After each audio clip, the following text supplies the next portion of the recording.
अपूर्ण वाटते. तर असाच एक उपम्याचा प्रकार आपण घेऊन आलाय, तो म्हणजे दही उपमा. अप्रतिम होतो आणि तुमच्या घरातल्या सगळ्यांना आवडेल, अगदी लहानांपासून मोठ्यांपर्यंत, कारण हा खूप हेल्दी सुद्धा आहे. डाएटवाल्या लोकांना सुद्धा चालेल. त्याच्यामुळे चला सुरू करूया.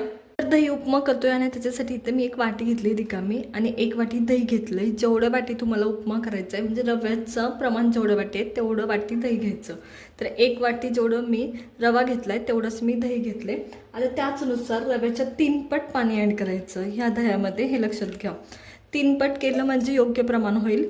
तुमचा उपमा नाही का मऊ लुसलुशीत होईल. तर चला, इथं मी आधी एक वाटी दही ॲड केलं आहे आणि 3 पट रव्याच्या पाणी आणि दही घ्यायचं असतं मिळून दोन्ही पण. तर त्याच्यामुळं 1 वाटी दही आणि 2 वाटी पाणी असं प्रमाण घेतलं. ॲड करतोय अद्रक आणि मिरचीची पेस्ट. तर इथं माझ्याकडे रफली वाटलेली अद्रक आणि मिरचीची पेस्ट आहे, ती ॲड केली आहे. तुम्ही कितपत तिखट खाऊ शकता त्यानुसार करायची. आणि परत वरतून सुद्धा आपण मिरची टाकणार आहे, ते सगळं लक्षात घेऊन ॲड करायची.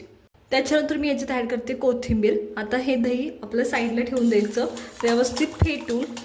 आणि आता आपण उपमा करायला सुरुवात करणार आहे. उपमा करण्यासाठी इथं मी तेल घेतले, तेल पुरेसं घ्यायचं. आता उपम्याला तेल चांगलं घेतलं म्हणजे उपमा चांगला लागतो. इथं तेल व्यवस्थित गरम झालंय, तर सगळ्यात पहिले आपण शेंगदाणे व्यवस्थित परतून घेणार आहोत. आपल्याला वरतून पण लागणार आहेत आणि उपम्यात पण लागणार आहे. तर इथं मी शेंगदाणे ॲड केले.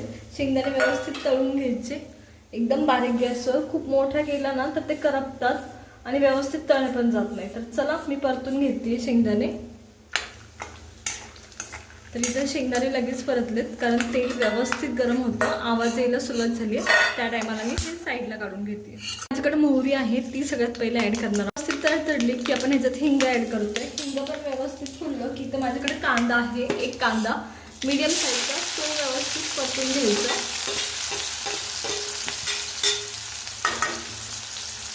सेम टायमाला कांदा परतत असताना डाळ 1 चमचे, अर्धा चमचा म्हणजे 1 चमचा पोहे घ्यायचा, व्यवस्थित परतून घ्यायचं. आता मी डाळ किंवा उडीद डाळ आधी का नाही टाकला ते सांगते. तेल खूप जास्त गरम होतं आणि जर मी टाकलं असतं तर ते करपून गेलं असतं. आता याच्यात कांदा व्यवस्थित तळेपर्यंत डाळी दोन्ही पण व्यवस्थित परतून होतात.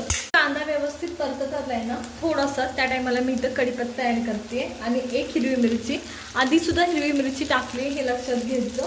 आणि त्यानुसार तुम्ही कितपत तिखट खाऊ शकता त्यानुसार हे ॲड करायचं आणि हे परतून घ्यायचं.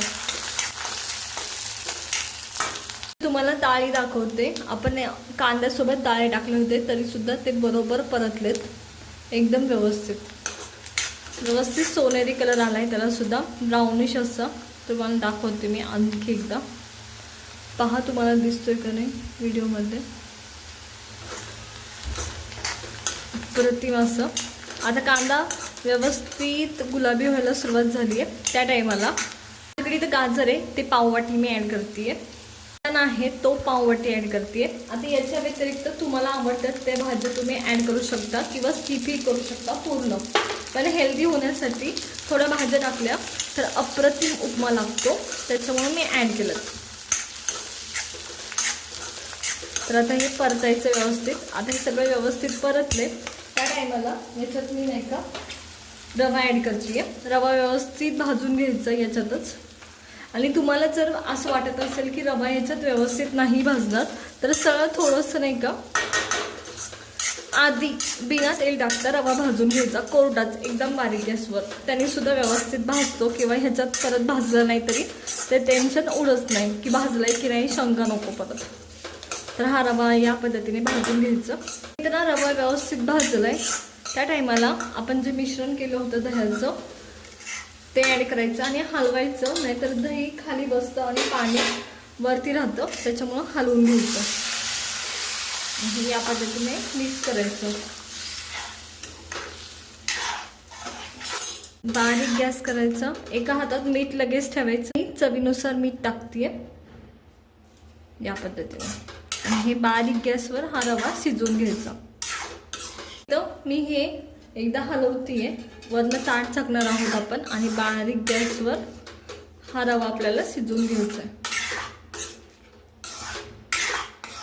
तर चला वाट पाहूया. उपमा शिजायला ठेवून जवळजवळ 5 ते 7 मिनिटं झालेत. 5 मिनिटात इनफ होतं व्यवस्थित. हे बघा, अप्रतिम झालाय, वास फार अप्रतिम येतोय.